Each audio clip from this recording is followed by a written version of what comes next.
আমরা করব জয়, আমরা করব জয়, আমরা করব জয় নিশ্চয়। নাগরিক সমাজ এখনো পরিবেশ নিয়ে অতটা চিন্তিত নয়। তারা তাদের ঘর বাড়ি যেভাবে পরিষ্কার করে, রক্ষণাবেক্ষণ করে, বাড়ির বাইরের পরিবেশটাকে তারা সেইভাবে রক্ষা করে। আমি এমন লোককে দেখেছি ফ্ল্যাট বাড়িতে, তার বাচ্চা চিপস খেতে খেতে উপরে উঠলো, তার মা এদিক ওদিক তাকিয়ে দেখলো কোন দরজাটা বন্ধ, সেই দরজার সামনে তার বাচ্চাকে বললো ওখানে প্যাকেটটা ফেলে দিয়ে ঘরে ঢুকে পড়ো। ছোটবেলা থেকে যদি বাচ্চা এইগুলো শেখে, তাহলে তারা কি শিখবে, কি দেবে? আমি প্রজন্মের কাছে কি আশা করতে পারি? ভাবেই না মানুষ পরিবেশ নিয়ে। পরিবেশ কি আবার? পরিবেশ কিছু না। আমি পরিবেশ বরঞ্চ নদীটা, পুকুরটা বন্ধ করে আমি সেখানে যদি একটা বিল্ডিং বানাই, তাহলে আমার কয়েক কোটি টাকা আসবে।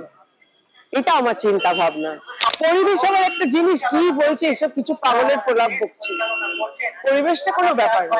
আজ অব্দি যতগুলো সরকার এসছে, কেউই মানে নেচার নিয়ে কেউ কারোর কোনো পরিবেশ নিয়ে কোনো ভাবনা চিন্তা দেখিনি আমরা। আমাদের দাবি পরিবেশ বাঁচাও, পরিবেশ বাঁচাও, পুকুর বাঁচাও, গাছপালা বাঁচাও, তবে আমরা বাঁচবো। আমরা নই একা, আমরা নই একা, আমরা নই একা আজকে। নাগরিক সমাজ এখনো পরিবেশ নিয়ে অতটা চিন্তিত নয়, ভাবুকও নয়। কারণ এখনো পর্যন্ত আমি যেটা দেখি, যে যাদের রাস্তার উপর বাড়ি, তাদের বাড়ির সামনে যদি কোনো গাছ থাকে, তারা রাস্তা দেখতে পাচ্ছে না বলে কর্পোরেশনকে টাকা দিয়ে গাছগুলো কাটিয়ে দেয়। এর থেকে বোঝা যায় যে মানুষ প্রকৃতি সম্বন্ধে কতখানি ভাবেই না। এবং আমি রবীন্দ্র সরোবরে কাজ করি দীর্ঘ 25 বছর।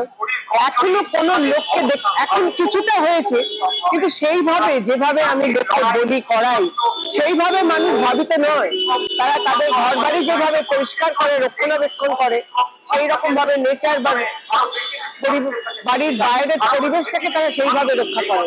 আমি এমন লোককে দেখেছি ফ্ল্যাট বাড়িতে, তার বাচ্চা চিপস খেতে খেতে উপরে উঠলো, তার মা এদিক ওদিক তাকিয়ে দেখলো কোন দরজাটা বন্ধ, সেই দরজার সামনে তার বাচ্চাকে বললো ওখানে প্যাকেটটা ফেলে দিয়ে ঘরে ঢুকে পড়ো। ছোটবেলা থেকে যদি বাচ্চা এইগুলো শেখে, তাহলে তারা কি শিখবে, কি দেবে?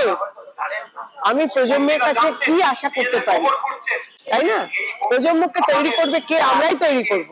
সেই আমরাই যদি তাদেরকে এইসব শেখাই, তাহলে কি করে তারা শিখবে?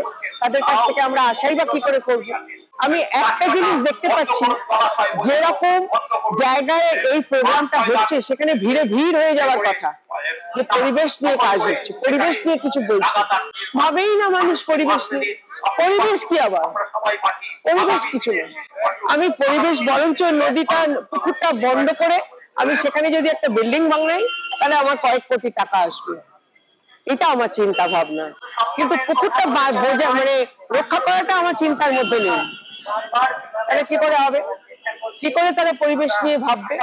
পরিবেশ নিয়ে কেউ ভাবে না। পরিবেশ আবার একটা জিনিস, কি বলছে এসব কিছু পাগলের প্রলাপ বকছে। পরিবেশটা কোনো ব্যাপার না। আজ অব্দি যতগুলো সরকার এসছে, কেউই মানে নেচার নিয়ে কেউ কারোর কোনো পরিবেশ নিয়ে কোনো ভাবনা চিন্তা দেখিনি আমরা। এখন পরে আর এবার বিধানসভা ভোটে যারা আসবে, তারা কতখানি পরিবেশ নিয়ে ভাববে আমার খুব সন্দেহ আছে।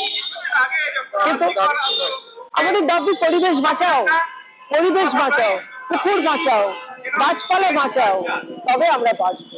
রবীন্দ্র সরোবরের গাছগুলোর এমন দুর্দশা, সেগুলো তাদের দেখাশোনা করার কেউ নেই। তাদের একটা ডাক্তার দেখিয়ে তাদের যদি হেলথটা চেক আপ করানো হয়, তবে তো গাছটা সুস্থভাবে বেঁচে থাকবে। সেই দেখাশোনা করার কেউ নেই।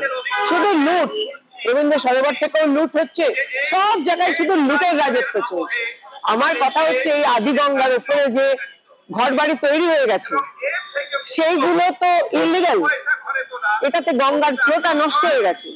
তা এই ইলিগাল জিনিসটা কেন ভেঙে দেওয়া হচ্ছে না?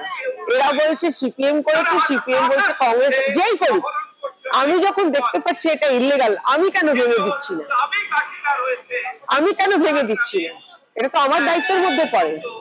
আমি ভেঙে দিলে পরেই অন্য দুষ্টু যারা প্রমোটার আছে, দুষ্টু চক্র যারা আছে, তারা করতে সাহস পাবে না। তারা জানবে যে না, ভেঙে দেবে। সেইগুলো কই? এগুলো নেই। এইগুলো এখন দুর্বৃত্তায়নে হয়ে গেছে সরকার। যেই আপনি কিছু করতে যাবেন দুর্বৃত্তায়ন এসে আপনার মাথার উপর ডান্ডা মারবে, আপনাকে গুলি করবে। আমার উপর কম অ্যাটাক হয়েছে, আমাকে গুলি করে ছট পুজোর সময় আমাকে ওরা গুলি করে করতে গেছিল, আমাকে ওরা পেট্রোল ঢালিয়ে পুড়িয়ে দিচ্ছিল। আমি এসব ডোন্ট কেয়ার, আমি কোনো পাত্তা দিইনি ওসব জিনিস।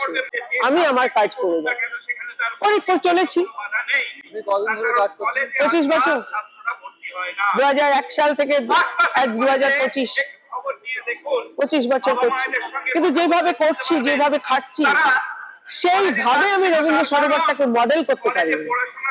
একটু যদি সরকারি সাহায্য পেতাম তাহলে রবীন্দ্র সরোবর একটা মডেল হতো। রবীন্দ্র সরোবরেও সবাই লুটে পুটে খাচ্ছে, কেউ কাজ করে না, কেউ কাজ করে না। আমি ওই সকালে হাঁটি, তারপরে আমি ছবি তুলি, ছবি তুলে কেন্দ্রীয় অফিসারদের পাঠাই, পাঠিয়ে বলে এই যে দেখুন এই জায়গাগুলো কি নোংরা হয়ে আছে, আপনার লোকজন কিছু কাজ করছে না। তখন একটু সেই লোকটা বলে আবার একটু কাজ করায়। এইরকম এরকম করে কাজ হয়। যতগুলো লোক, 50 জন 100 জন লোক কাজ করছে, 30 জন, আর সব খাতায় কলমে টাকা উঠছে।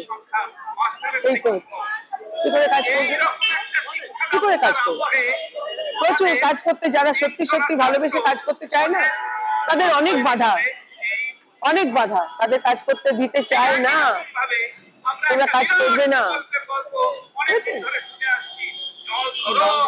সুমিতা ব্যানার্জি।